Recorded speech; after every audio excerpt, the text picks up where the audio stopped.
Là, par contre, on va juste prendre un chant pour mettre le temps de message.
Comme un souffle fragile, ta parole se donne comme un vase d'argile, ton amour nous façonne.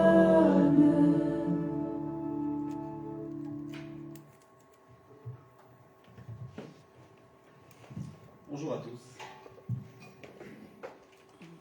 Quelle a été la plus grande réalisation du roi David?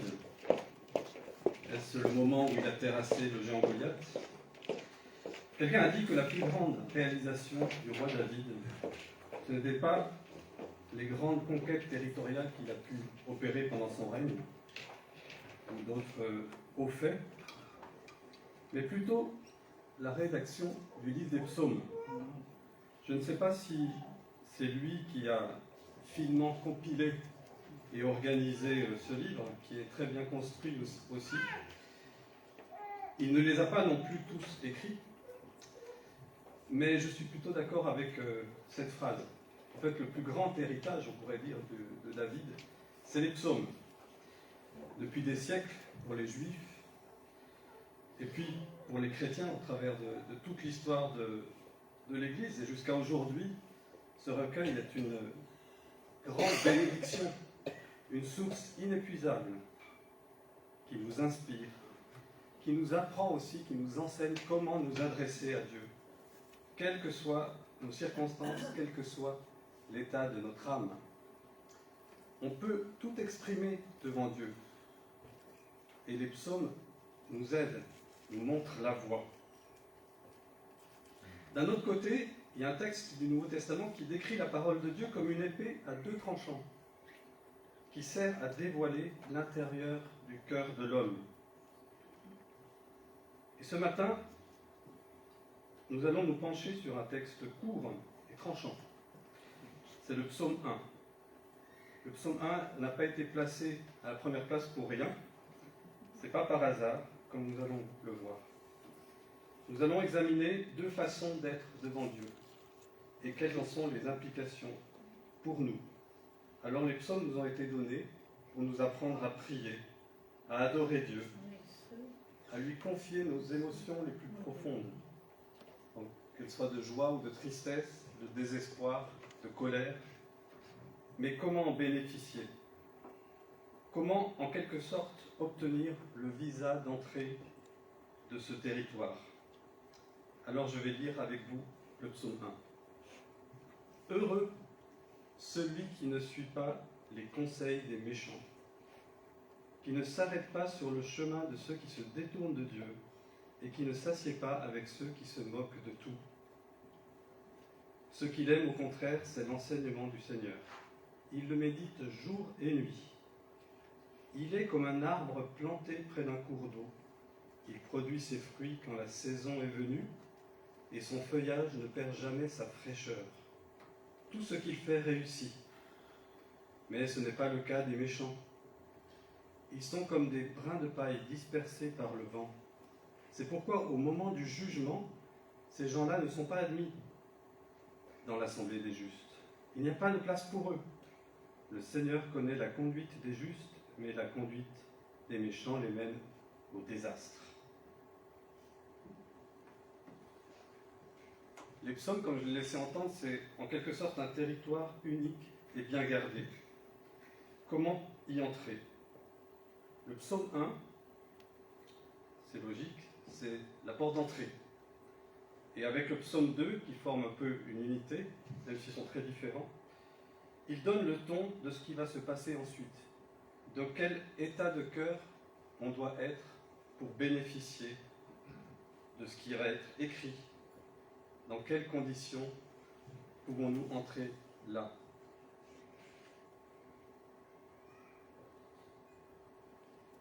Chaque personne est placée devant cette condition, deux conditions simples.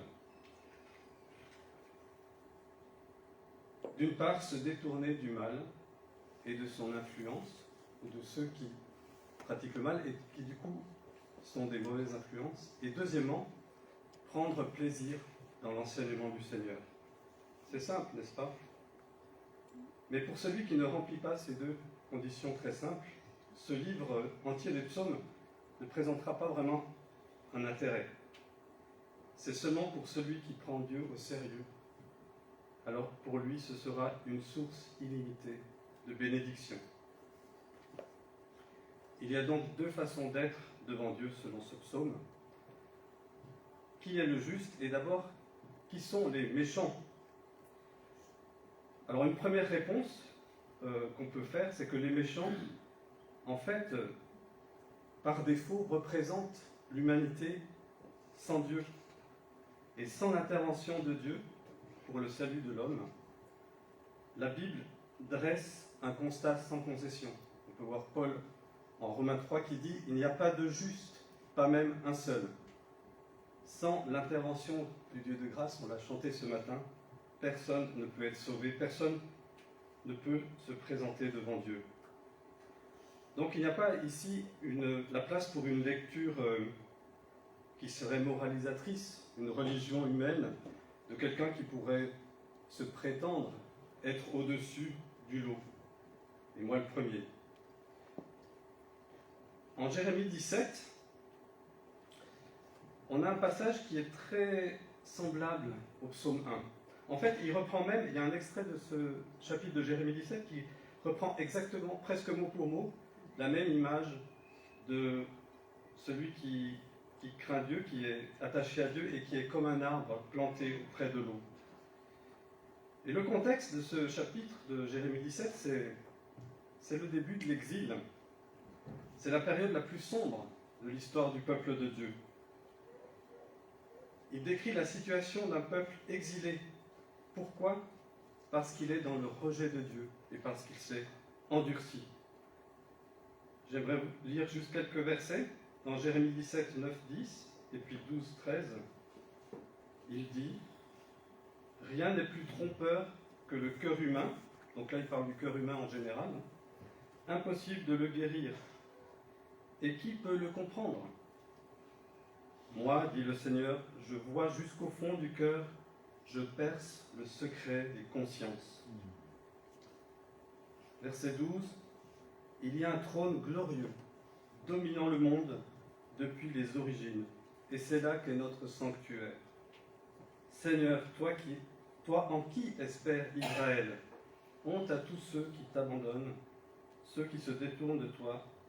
C'est dans la poussière que leurs noms sont inscrits, car ils t'ont abandonné, Seigneur, toi la source qui donne la vie. On a parlé d'eau ce matin. La salle est bien décorée avec ce passage de Jean qui nous parle de l'eau vive et de Christ qui est lui-même la source d'eau vive. Et cette image est très belle, cette image, l'eau dans la Bible, c'est également une image de l'esprit qui est répandue pour le salut, pour la vie, en fait, la vie abondante. Mais ici, dans Jérémie 17, le prophète s'adresse à des personnes qui, dans leur ensemble, ont rejeté Dieu. Et quelques lignes avant ce que je viens de lire, il y a l'image également d'un buisson rabougri dans le désert, qui représente ceux qui rejettent Dieu. Le contraste est saisissant avec l'arbre qui est auprès de l'eau. Ici, dans le psaume 1, les méchants, ce sont ceux qui se détournent de Dieu, qui ne tiennent pas compte de lui, qui vivent en fait comme s'il n'existait pas, qui se dressent contre lui. Ce constat est souligné aussi dans le psaume 2, où on voit même que ce sont des nations qui se dressent contre Dieu et son élu. Ce sont ceux qui se moquent de tout, et cette moquerie est liée à cet éloignement de Dieu. Ils vivent comme s'il n'existait pas. Ils disent il n'y a pas de Dieu. Alors s'il n'y a pas de Dieu, il n'y a pas de jugement, n'est-ce pas? Mais en fait, à la fin du chapitre, il est question d'un jugement qui sera bien là, et de ces gens qui sont non pas enracinés, mais emportés par le vent comme des brins de paille. Cette image du jugement qui est là, c'est en fait l'image de l'entrée dans le temple de Jérusalem. Les prêtres ne laissaient pas entrer tout le monde. Il fallait avoir observé la loi. Et dans un deuxième sens, eh bien, à la fin, Dieu reconnaît les justes et les laisse entrer, eux, mais pas ceux qui le rejettent. Alors, est-ce que nous sommes concernés par ces descriptions? Si je m'adresse à vous ici, si vous êtes ici à m'écouter, probablement pas. Mais il existe pourtant une forme plus subtile, ou d'autres formes plus subtiles de rejet de Dieu. Vous vous rappelez la parabole du semeur? Dans la parabole du semeur, il y a un terrain où les graines poussent bien, mais d'un coup, il y a des ronces, des épines qui commencent à pousser à côté. Au début, on n'y prend pas garde parce que la semence lève, elle commence à grandir. Et au fil du temps, elle est étouffée. Et le terrain devient stérile. Il est possible de s'éloigner progressivement de la révélation que Dieu donne de lui-même dans l'Écriture.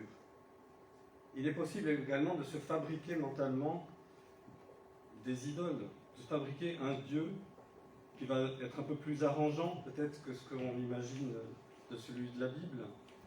Peut-être il va satisfaire mes besoins, mais selon la définition que j'en aurai, qui ne me demandera jamais quelque chose de pénible, de coûteux, de ringard. On peut garder des formes de la religion, mais subtilement on se construit un Dieu avec des attentes plus raisonnables. Vous vous rappelez de l'épisode du peuple dans le désert, au pied du mont Sinaï? Moïse était parti plusieurs jours. En fait, il était monté sur la montagne pour recevoir les tables de la loi. Et il tardait à revenir. Dans son impatience, le peuple s'est construit un veau d'or. Vous connaissez, c'est le passage emblématique de l'idolâtrie du peuple de Dieu. Et il y a une phrase qui est frappante, que Aaron a dit. À ce moment-là, Aaron, c'était quand même pas n'importe qui. C'est le frère de Moïse, c'est le premier souverain sacrificateur. Et il a dit au peuple, après avoir bâti leur veau d'or, « Voilà ton Dieu qui t'a fait sortir d'Égypte. » Quelle folie, n'est-ce pas, de prendre les mêmes mots qui désignent une réalité glorieuse pour les détourner. Que Dieu nous garde de l'idolâtrie. Un auteur que j'aime bien, pasteur Tim Keller, grand défenseur de la foi, qui nous a quittés il y a quelques jours seulement, a dit que le cœur humain est une fabrique d'idoles, s'il est éloigné de Dieu. Le cœur de l'homme a cette capacité incroyable de fabriquer des idoles parce que nous cherchons un sens à notre vie. Si ce sens n'est pas rempli par Dieu, il sera rempli par autre chose. Il y a des choses qui sont flagrantes et des choses qui sont secrètes en nos cœurs. Quel est l'état de mon cœur ce matin? Quel est l'état de mon cœur aujourd'hui? Qu'est-ce qui influence mon cœur? Quoi ou qui? Parlons maintenant du juste. Heureux celui qui va faire quoi? Qui ne va pas justement suivre les mauvaises influences. Et l'encouragement est donné ici de bien choisir notre influence, notre sphère d'influence. Ce n'est pas un encouragement à se couper du monde. Quand Jérémie décrit celui qui aime Dieu et qui est comme un arbre fertile planté près de l'eau, il s'agit des justes qui sont à Babylone, qui sont dans le monde, qui sont dans un pays, dans une société qui est loin de Dieu, qui rejette Dieu. Et Jésus lui-même était connu pour avoir mangé avec des pécheurs notoires. Donc ce n'est pas quelque chose qui nous encourage à être sectaires et à nous couper de toute forme de relation dans le monde. C'est plutôt une question d'éviter des influences qui sont néfastes. Le terme hébraïque. Ici, Esher, qui est traduit par heureux, décrit le fait d'être sous la bénédiction de Dieu. On est vraiment sous la bénédiction de Dieu quand on ne suit pas les conseils des méchants, quand on ne s'arrête pas sur le chemin de ceux qui se détournent de Dieu, et quand on ne s'assied pas à côté de ceux qui se moquent de tout. De l'autre côté, oui, il y a ces influenceurs, ces mauvais influenceurs, dont il ne faut pas chercher la bénédiction, mais plutôt s'en éloigner. Les termes qui sont ici, suivre le conseil, s'arrêter, s'asseoir, ce sont des termes qui indiquent un style de vie habituel. Quelque chose de bien ancré, une attitude bien ancrée, un comportement qui s'installe dans la durée. Il y a des fréquentations, des habitudes qui sont incompatibles avec un attachement profond à Dieu. Jésus dira dans l'explication d'une parabole, « Là où est ton trésor, là aussi sera ton cœur. » Donc l'invitation nous est faite de bien choisir notre trésor. Et ce trésor à rechercher ici est décrit comme aimer l'enseignement du Seigneur. L'enseignement du Seigneur, c'est la loi de Dieu, la Torah. C'est pour nous la parole de Dieu révélée. Ce que le psalmiste avait, c'était une partie de l'Ancien Testament. Cette même réalité d'attachement à la loi du Seigneur, à l'enseignement, est bien décrite dans le psaume 119, qui est le plus long psaume de la Bible et qui est construit de manière très structurée, où vraiment il dit, mais cet encouragement à aimer, à chérir dans son cœur l'enseignement du Seigneur, à le méditer constamment jour et nuit. J'allais dire, on pourrait traduire, à ne pas laisser passer 24 heures sans le repasser dans notre cœur. Être comme un arbre planté, littéralement, il ne s'agit pas d'un arbre qui est venu là spontanément, c'est un arbre qui a été transplanté, qui a été mis, peut-être il était dans un lieu stérile. Peut-être que c'est l'expérience de nos vies ce matin. On était dans un lieu stérile où notre croissance était bloquée, où il n'y avait aucun fruit. Mais l'œuvre du Seigneur, de l'Esprit, l'œuvre de grâce de Dieu, c'est justement de nous transplanter dans un endroit qui est fertile, près de l'eau de l'Esprit. On ne peut pas se transplanter seul. On a besoin de l'intervention de Dieu. Et celui qui s'abreuve de la parole, une fois qu'il est transplanté, il s'abreuve alors de la parole qui vient de Dieu. Il est placé dans un lieu rafraîchissant. Son feuillage reste vert, même quand à côté c'est la sécheresse, parce que ses racines sont en contact direct avec la source d'eau, avec le flux de l'eau. Être attaché à Dieu, enraciné, à proximité de l'eau vive de son esprit. Toutes ces conditions sont réunies pour qu'il porte du fruit pour Dieu. Qu'il maintienne sa vigueur, sa bonne santé spirituelle.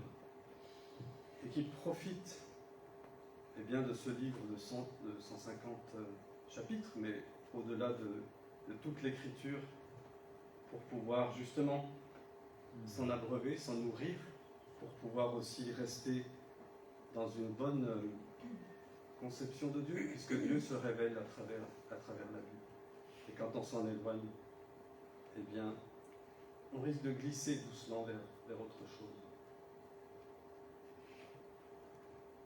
Et même dans les épreuves de la vie qui sont nombreuses, difficiles, parfois une adversité qui est là, qui est humainement insurmontable, des situations dans nos vies ou dans notre entourage pour lesquelles on ne voit pas d'issue. Rien n'est impossible à Dieu. Et de toute façon, même au travers des difficultés, celui qui est planté près de Dieu trouvera des ressources en son Dieu et dans son livre. Jérémie 17,12 disait « Il y a un trône glorieux, dominant le monde depuis les origines, c'est là qu'est notre sanctuaire. » Amen. Je vais prier.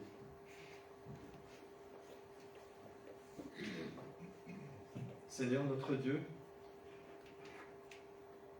merci pour ta parole. Merci pour la clarté qui est en elle. Merci parce que tu es la source d'eau vive. Tu es ce torrent qui coule et au bord duquel on peut être transplanté. Tu nous as transplantés, Seigneur, dans ta grâce. Seigneur, apprends-nous à dépendre de toi en toutes choses. Apprends-nous à nous éloigner des influences du monde, peut-être des choses qui de nos cœurs où il y a des choses qui pourraient pousser, qui ne viennent pas de toi. Seigneur, garde-nous et donne-nous d'être vigilants à ce sujet. Seigneur, merci pour ta grâce infinie. Merci pour l'Église aussi, qui est un soutien pour chacun. Sois béni, sois loué. Amen.